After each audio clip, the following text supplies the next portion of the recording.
Nana, tapi 4 hari hilang, 4 hari hilang. Ntar itu lagi nggak ngeluarin Nana.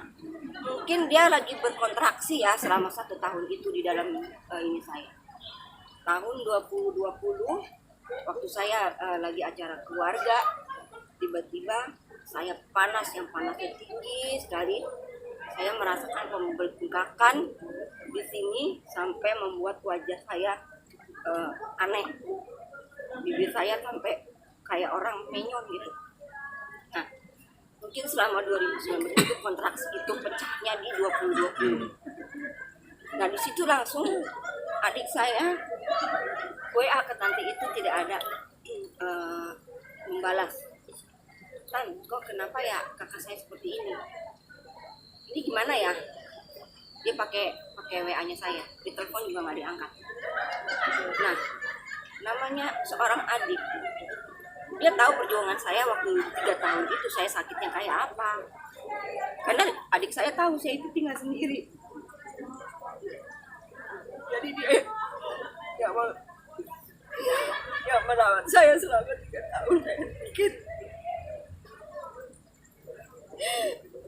dokter yang waktu pertama nyembuhin diri saya, waktu belum dioperasi, itu udah sempat bilang, Mbak Nancy, ini nggak bisa coba disuntik infeksi aja. Ini harus dibuang, harus dioperasi. Kalau nggak dioperasi, mau sampai kapanpun, mau 4 tahun, mau 5 tahun akan seperti ini reaksinya. Karena etikat, karena waktu itu udah sangat membuat wajah saya berubah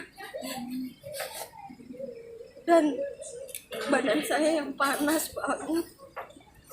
Akhirnya saya datang ke klinik Zeta, langsung dioperasi, dibuang benda asing yang ada di dalam dagu saya itu. Anda udah lihat kan benda asing yang ada di itu nggak dibawa karena lagi diuji lab, itu berbahaya atau enggak. Kalau silikon itu kalau kita diem, ini kalau didiemin itu akan bisa menyebabkan kanker. Karena dokter udah nggak bisa melihat kondisi saya karena ini nananya udah parah, makanya saya cepat-cepat dioperasi. Ini baru kasus yang baru yang dagu. Bibir saya belum dioperasi. Sekarang kalau memang klinik itu benar melakukan hal yang benar, kenapa bibir dan dagu saya itu masalahnya sama, dua-duanya gagal? Kalau memang si tante itu benar melakukan hal yang benar ya. Ini salah, ini salah. Paling tidak ada salah satu yang benar dong. Beda dagu dan bibir itu beda 1 minggu. 1 minggu habis saya melakukan filler di sini, saya filler di sini. Tidak lama, enggak lama. 1 tahun filler ini ngeluarin infeksi. Ini stop infeksinya, ini keluar infeksinya Nana. Itu ada di Instagram adik saya, bisa lihat.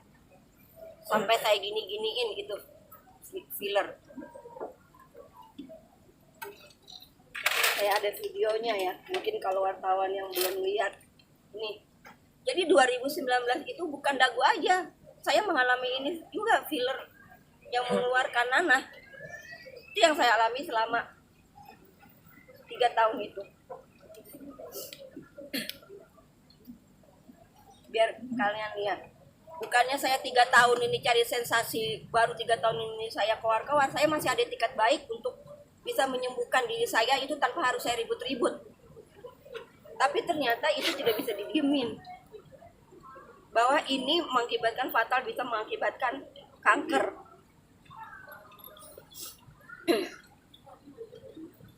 Nah, video. Udah berpikiran positif jelek, pasti udah saya video-videoin dong siapa aja yang saya ngendorsin saya atau itu kan enggak seperti itu. Habis 1 tahun saya kejadian di filler, baru selama perjalanan 1 tahun itu tidak mengalami gejala apa-apa.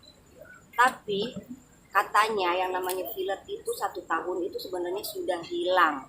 sudah hilang karena filler itu tidak berbahaya. Ingat ya, filler itu tidak berbahaya. Tapi dalam 1 tahun reaksi filler saya ini tidak hilang, tapi mengeras seperti batu. Nah itu saya sempat tanya ke teman saya cepat curhat, kok gue di filler keras ya ini gue. Sama teman saya dipegang-pegang, loh kok lu filler begitu? Jangan-jangan ini bukan filler lagi, jangan-jangan silikon. Saya kan nggak tahu silikon itu kayak apa.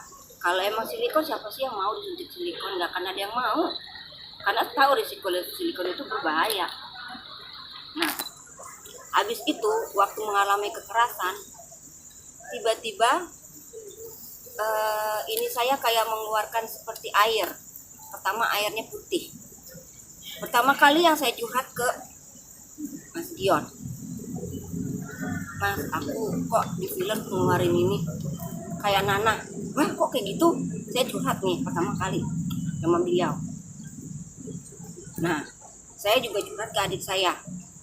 Sampai adik saya fotoin waktu saya mengeluarkan nanah.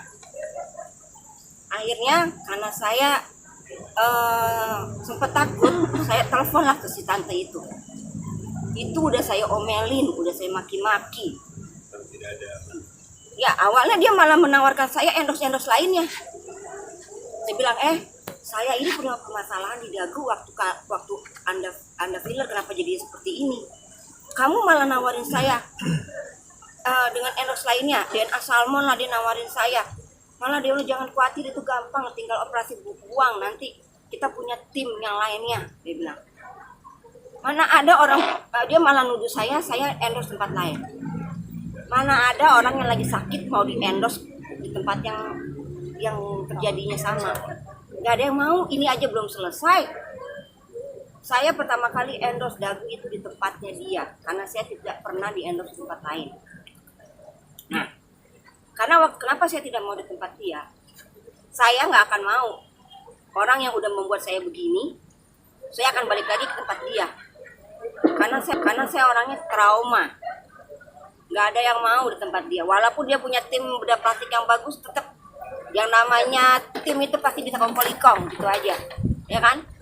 Bisa aja menutupin kesalahan dia. Nah, akhirnya saya disuntik. Waktu bernanah itu saya dibantu oleh klinik Teta untuk membuang infeksi ini. Selama 7 hari saya dibuang infeksi. Tapi sebelum saya disuntik infeksi itu, dokter yang menanggulangi saya juga megang, kok keras begini, filler sebenarnya nggak begini Mbak Rensi. Ya saya tuh tadinya cuma berpikir, ya Allah, kalau ini masih bisa sembuh, ya sudahlah. Yang penting ini sembuh saja, baik, ya sudah.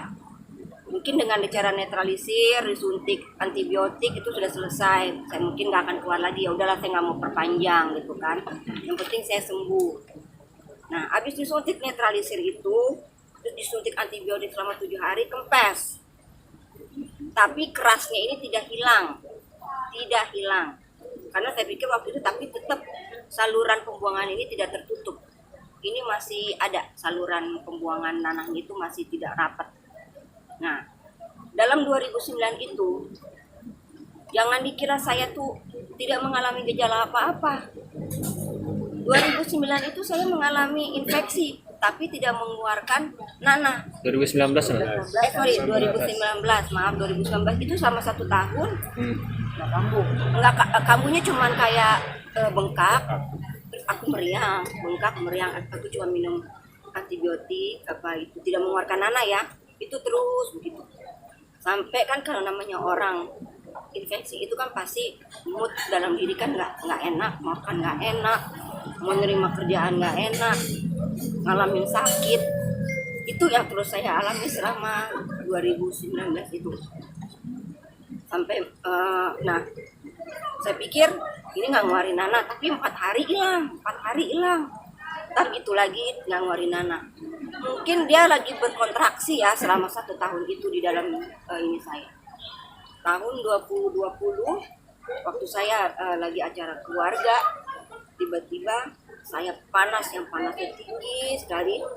Saya merasakan pembengkakan di sini sampai membuat wajah saya aneh. Bibir saya sampai kayak orang menyon gitu. Nah, mungkin selama 2019 itu kontraksi itu pecah 2020. Nah, di situ langsung adik saya WA ke tante itu tidak ada membalas. Tan, kok kenapa ya kakak saya seperti ini? Ini gimana ya? Dia pakai WA-nya saya, di telepon juga nggak diangkat. Nah, namanya seorang adik, dia tahu perjuangan saya waktu 3 tahun itu saya sakitnya kayak apa. Karena adik saya tahu saya itu tinggal sendiri. Jadi dia nggak merawat saya selama 3 tahun. Saya pikir dokter yang waktu pertama nyembuhin diri saya, waktu belum dioperasi, itu udah sempat bilang, Mbak Nancy, ini nggak bisa coba disuntik infeksi aja, ini harus dibuang, harus dioperasi. Kalau nggak dioperasi, mau sampai kapanpun, mau 4 tahun, mau 5 tahun akan seperti ini reaksinya. Karena etikat, karena waktu itu udah sangat membuat wajah saya berubah dan badan saya yang panas banget. Akhirnya saya datang ke klinik Teta, langsung dioperasi, dibuang benda asing yang ada di dalam dagu saya itu. Anda udah lihat kan benda asing yang ada di itu nggak dibawa karena lagi diuji lab, itu berbahaya atau enggak. Kalau silikon itu kalau kita diem, ini kalau didiemin itu akan bisa menyebabkan kanker. Karena dokter udah nggak bisa melihat kondisi saya karena ini nananya udah parah, makanya saya cepet-cepet dioperasi. Ini baru kasus yang baru yang dagu. Bibir saya belum dioperasi. Sekarang kalau memang klinik itu benar melakukan hal yang benar, kenapa bibir dan dagu saya itu masalahnya sama, dua-duanya gagal? Kalau memang si tante itu benar melakukan hal yang benar ya. Ini salah, ini salah. Paling tidak ada salah satu yang benar dong. Beda dagu dan bibir itu beda 1 minggu. 1 minggu habis saya melakukan filler di sini, saya filler di sini. Tidak lama, enggak lama. Ini bibir saya. Ini bibir saya. 2019 sama mengalami infeksi.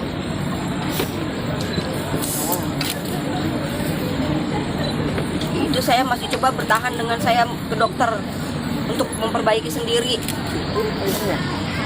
Saya trauma, nggak akan mau balik lagi ke dia. Itu dagingnya. Nah, itu dagingnya yang ada di dagu saya. Apakah filler seperti itu? Filler tidak akan seperti itu, tidak berbahaya. Justru yang ini kita lagi selidikin.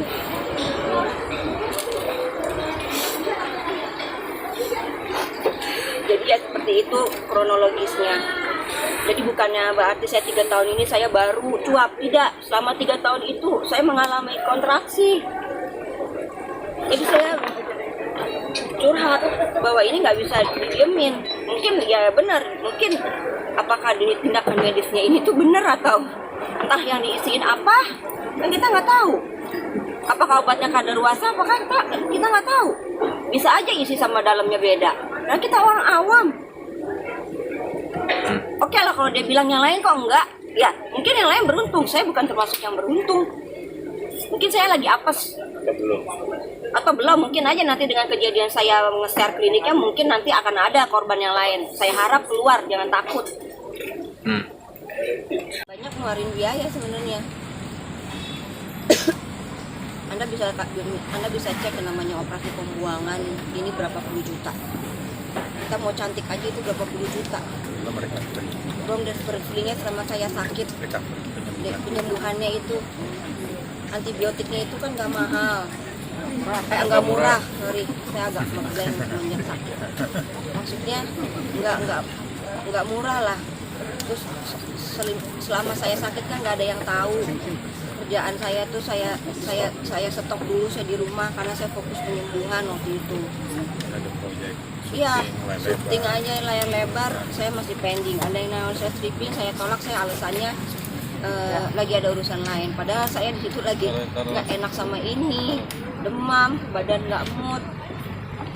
Pokoknya semuanya lah. Jadi nggak mood, nggak ngapain. Nggak percaya diri juga karena ininya waktu itu cacat karena bolong ya ini gitu. Kemarin sih. Jadi ya itulah. Ya. Audio Jungle.